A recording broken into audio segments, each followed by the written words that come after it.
بسم اللہ الرحمن الرحیم۔ رسول اللہ صلی اللہ علیہ وسلم نے فرمایا، میں نے جنت میں جھانکا تو دیکھا کہ اکثر جنتی فقیر ہے، اور جہنم میں جھانکا تو دیکھا کہ اکثر جہنمی عورتیں ہیں۔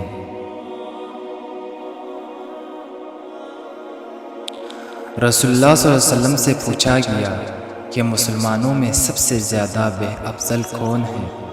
آپ صلی اللہ علیہ وسلم نے فرمایا، جس کی زبان اور ہاتھ سے دوسرے مسلمان محفوظ ہو۔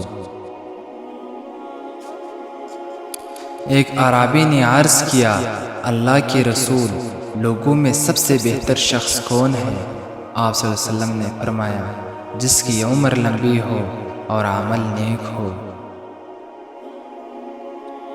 رسول اللہ صلی اللہ علیہ وسلم نے فرمایا، جس عورت نے بغیر کسی بات کے اپنے شوہر سے طلاق طلب کی تو اس پر جنت کی خوشبو حرام ہے۔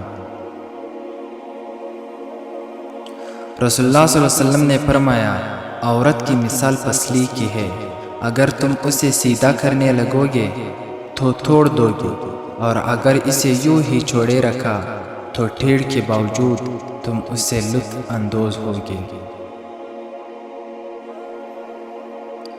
رسول اللہ صلی اللہ علیہ وسلم نے فرمایا، جب آدمی اپنی بیوی کو اپنی خواہش پوری کرنے کے لیے بلائے تو اسے فوراً آنا چاہیے، اگرچہ وہ تنور پر ہی کیوں نہ ہو۔ رسول اللہ صلی اللہ علیہ وسلم نے فرمایا، ایمان میں سب سے کامل مومن وہ ہے جو سب سے بہتر اخلاق والا ہو، اور تم میں سب سے بہتر وہ ہے جو اخلاق میں اپنی عورتوں کے حق میں سب سے بہتر ہو۔ جو عورت ننگے سر بے پردہ گھر سے باہر جائے تو اس عورت کے ساتھ 4 آدمی جہنم میں جائیں گے، پہلا اس کا باپ، دوسرا اس کا خاوند، تیسرا اس کا بھائی، چوتھا اس کا بیٹا۔